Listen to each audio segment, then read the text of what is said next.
Welcome to our new exhibit here at Arthurdale Heritage, Factories in the Fields, an experiment in agriculture and rural industry. You can go ahead and follow me inside and we'll take a quick look at our new exhibition. So this exhibit opened at the beginning of May 2024 and it features two co-op tractors. This is a number 2 model co-op tractor, and then we have a number 3 co-op tractor which has been fully restored and we use today for hay rides and parades and other special events. This exhibit really explores the agricultural and industrial history of Arthurdale, beginning in 1934 when the community started.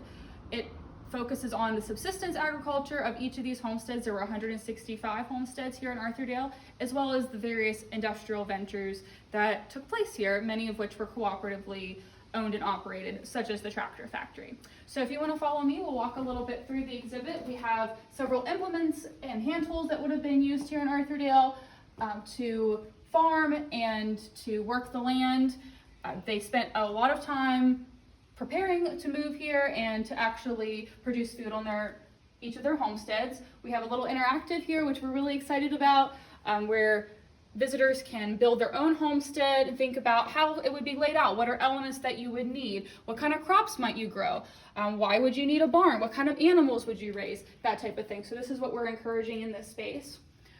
We talk about the hope for rural America that the New Deal really offered, and many of the New Deal programs focused on agriculture, and the idea here in Arthurdale was a subsistence homestead lifestyle. So this is about growing enough food to feed your own family, raising animals that would help feed your family, and you were expected to do this on the 3 to 5 acres that you received. We have lots of fun interactive elements in this exhibit, one of which is this radio. And we were able to outfit it with new audio equipment to where if you push a button, you can hear part of President Roosevelt's address to the Arthurdale graduating class in 1938, or an oral history clip talking about raising potatoes here in Arthurdale, or a clip from a tune played at an Arthurdale square dance here in 1936.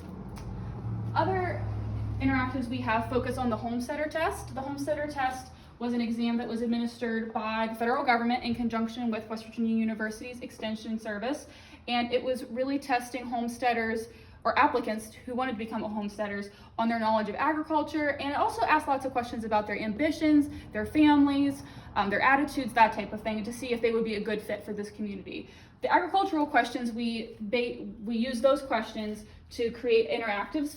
For example, this crop identification, which has pictures of seeds, and you would flip it over to identify what crop that is. And this was a part of the test that they would have taken in the mid-1930s. Other parts of the exam asked lots of true or false questions. So one would be, is a bushel of oats weighs more than a bushel of buckwheat, true or false? The answer is false. Buckwheat weighs about 10 pounds more than oats per bushel. So we asked 4 true or false questions here. We also have the full test reprinted that people can flip through, and a QR code that you can scan to see if you can pass the homesteader test yourself. It's quite technical, and many of the questions are difficult, and if you don't farm on a regular basis, you probably wouldn't know the answers to. So switching over to talk a little bit about industry, the idea in Arthurdale was factories in the fields. They had anticipated having industrial manufacturing here in Arthurdale in addition to the subsistence and cooperative agriculture that was going on. So you would work part-time on your homestead or in the larger fields where they grew crops like potatoes and buckwheat. And then another part of the time, to compensate and actually have some income, you would work in a factory. This was what was encouraged. So they had a lot of cooperative industry here, and they made furniture, they did metalworking and weaving, and that was all under the Mountaineer Craftsmen Cooperative Association. They also had a larger factory closer to Reedsville, modern day Reedsville, and they manufactured a lot of different things here.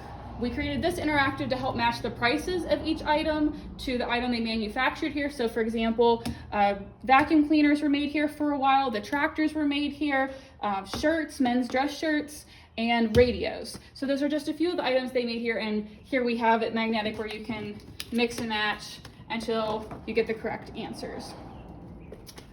We also wanted to really highlight the individuals that worked in the factory. So we have a fantastic photograph of men who worked in the furniture factory, and we were able to create life-size cutouts of these folks. and have a large image of the factory in behind them. So we wanted to really highlight these homesteaders and the work that they did here in Arthurdale.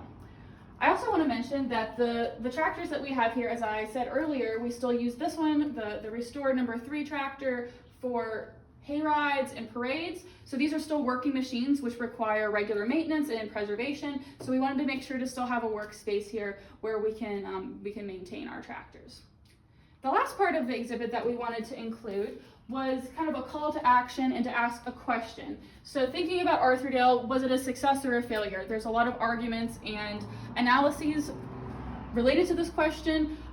Economically, this project struggled in many ways, and many of the factories, there was a lot of turnover where they really didn't operate for more than maybe 1.5 to 2 years.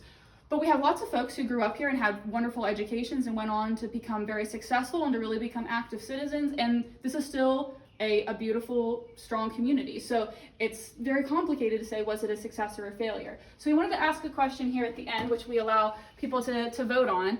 And we say, taking the lessons we learned about Arthurdale, do you think the concept of factories in the fields, which is this balance of industry and agriculture that they tried here in Arthurdale, would work in rural America today?